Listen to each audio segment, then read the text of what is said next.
Buenos días, mi nombre es Harold Arena y para continuar con el abordaje de esta teoría les daré una breve explicación de los rasgos, uso de Internet y bienestar.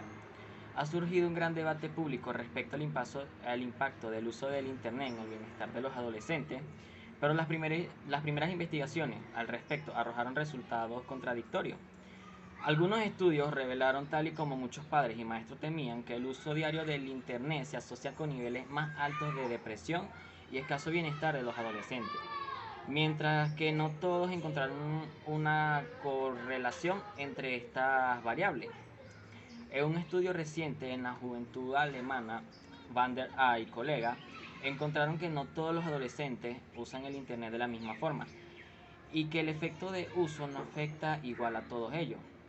Los investigadores buscaron examinar la contribución de los rasgos de personalidad de los adolescentes al uso del Internet y el impacto que dicho uso tiene en su bienestar.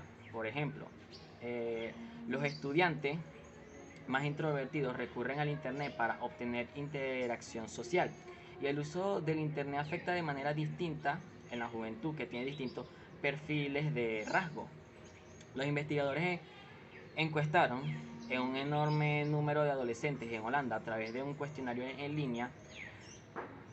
La muestra total fue de 7.888 adolescentes con edades entre los 11 y 21 años. Además de completar el cuestionario de los 5 grandes para evaluar niveles de extraversión, responsabilidad, amabilidad, neuroticismo y apertura, se les preguntó sobre su uso de Internet, soledad, autoestima y sentimientos depresivos. Los resultados mostraron que el uso diario del Internet en sí mismo no se asocia directamente con un bajo nivel de bienestar. Los riesgos del uso del Internet en términos de bienestar se relacionan más con las tendencias individuales de utilizar el Internet compulsivamente, a sentirse incapaz de dejar de navegar, estar preocupado por Internet o que su uso interferiría con otras actividades. Los rasgos con otras actividades.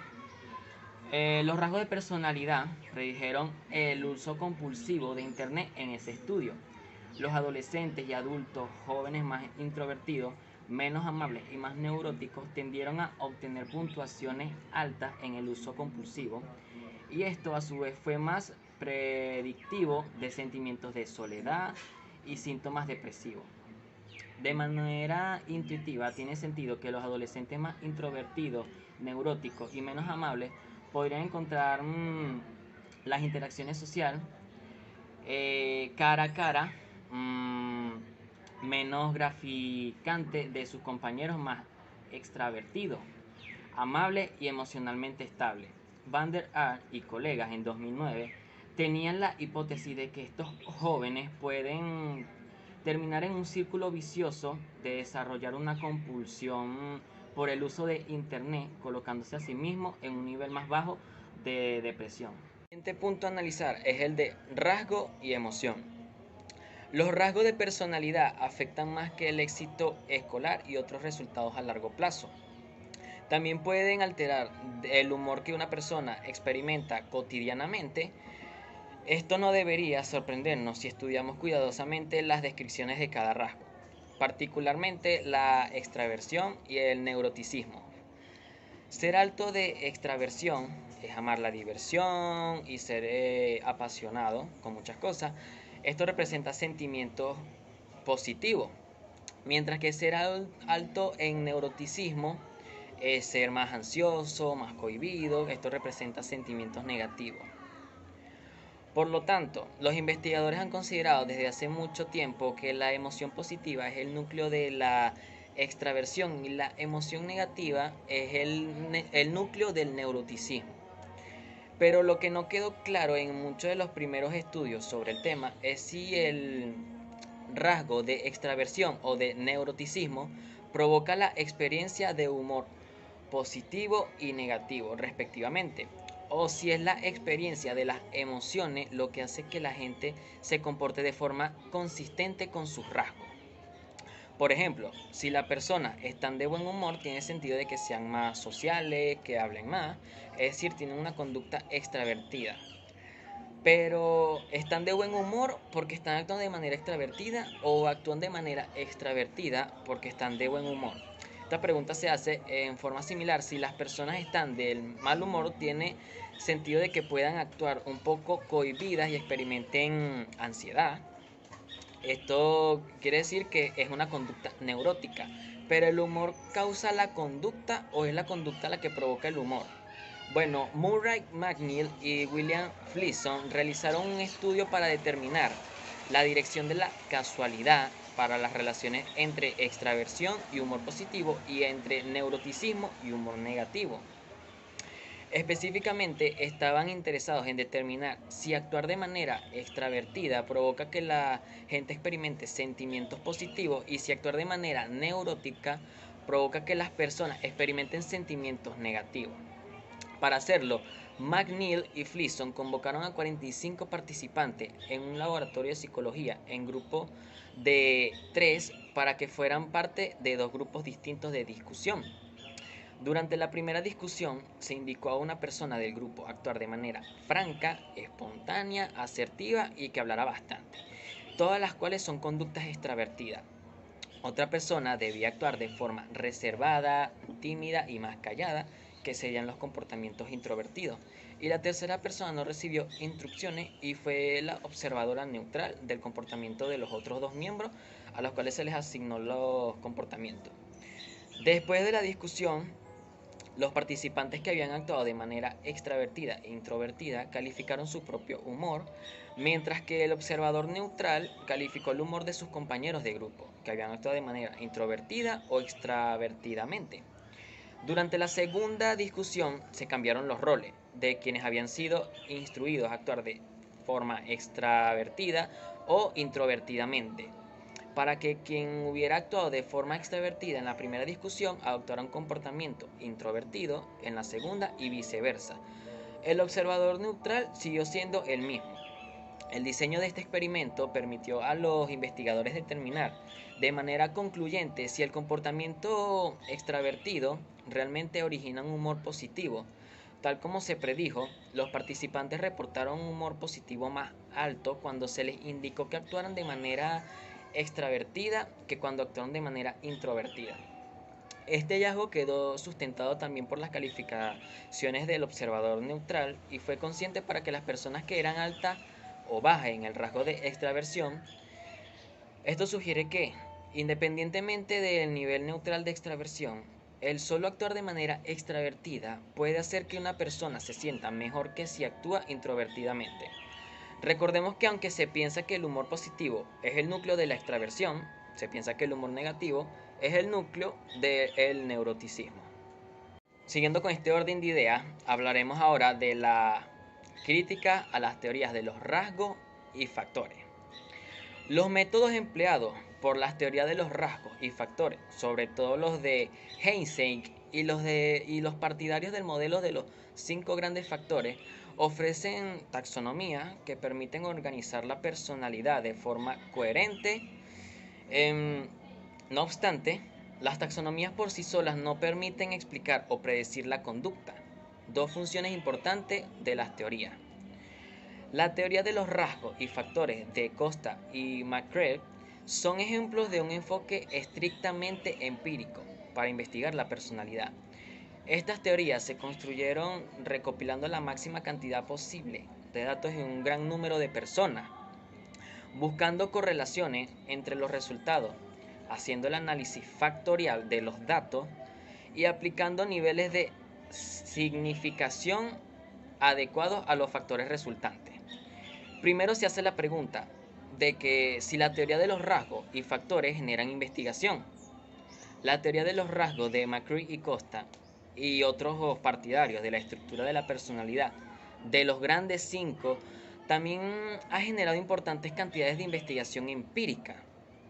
Al utilizar miles de traducciones del NOPI revisado, dichos estudios han mostrado que los rasgos de extraversión, neuroticismo, apertura a la experiencia, amabilidad y la responsabilidad no se limitan a las naciones occidentales, sino que se encuentran también en una gran variedad de culturas adicionalmente. McClure y Costa descubrieron que los rasgos básicos de personalidad son en cierta forma flexibles hasta los 30 años de edad, pero después de eso pertenecen a bastante estable, permanecen bastante estables durante la vida. Segundo, la segunda pregunta que se hace, ¿son refutables las teorías de los rasgos y factores? Bueno, en este criterio la puntuación entre moderada y alta, el trabajo de McClure y Costa se presta a su refutación, aunque algunos de los estudios en los países asiáticos escenarios en- sugieren que es necesario introducir rasgos distintos de los 5 grandes factores para explicar la personalidad de sus habitantes. En tercer lugar, las teorías de los rasgos y factores tienen una puntuación elevada en su capacidad para organizar el conocimiento. Todo lo que se conoce sobre la personalidad debería ser cuantificable. Todo lo que se puede cuantificar se puede medir y todo lo que se puede medir se puede someter a análisis factorial. Los factores obtenidos durante una descripción adecuada y precisa de la personalidad en términos de rasgo, estos rasgos a su vez pueden ofrecer un marco para la organización de las distintas observaciones sobre la personalidad humana. Y cuarto, una teoría útil debe servir como guía práctica. En este criterio, las teorías de los rasgos y factores obtienen valoraciones dispares, aunque ofrecen una taxonomía exhaustiva y estructurada, resultando menos útiles para los padres, profesores y terapeutas que para los investigadores. Las teorías de los rasgos y factores son intrínsecamente coherentes. La teoría de los 5 rasgos y su investigación son intrínsecamente muy consistentes, aunque algunos difieren con el número de las dimensiones básicas de la personalidad. Sin embargo, debemos hacer notar que la investigación transcultural no es un usánime en sus hallazgos para sustentar a los 5 grandes, debido en parte a las dificultades para traducir las preguntas a tantos lenguajes distintos. El último criterio que vamos a hablar es para que una teoría sea útil es la simplicidad. En condiciones ideales, las teorías de los rasgos y factores obtendrían la máxima puntuación en este parámetro, ya que el análisis factorial parte del menor número posible de factores explicativos. En otras palabras, el objetivo del análisis factorial es precisamente reducir un número elevado de variables al menor número posible. Esto es la esencia del criterio de la simplicidad. En esta exposición veremos cómo McClure y Costa definen el concepto de humanidad. McClure y Costa estaban convencidos de que los humanos tienen no solo conciencia, sino también autoconciencia. Las personas también están capacitadas para evaluar su rendimiento y emitir informes razonablemente fidedignos sobre sus actitudes, temperamento, necesidades, intereses y conducta. En segundo lugar, McClure y Costa dieron mucha importancia a la influencia de los factores genéticos en la personalidad. Según ellos, los rasgos y factores son en gran medida hereditarios y tienen un importante componente genético y biológico. Por lo tanto, para las teorías de los rasgos y factores, las influencias sociales tienen muy poca relevancia. En el aspecto de las diferencias o semejanzas entre individuos, las teorías de rasgos y factores se inclinan más por la diferencia. El análisis factorial parte de la premisa de que existen diferencias entre individuos y por tanto variabilidad en los resultados. Variabilidad en los resultados.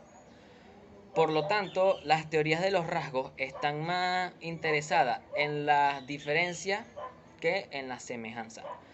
Muchas gracias por su atención. Esto fue todo.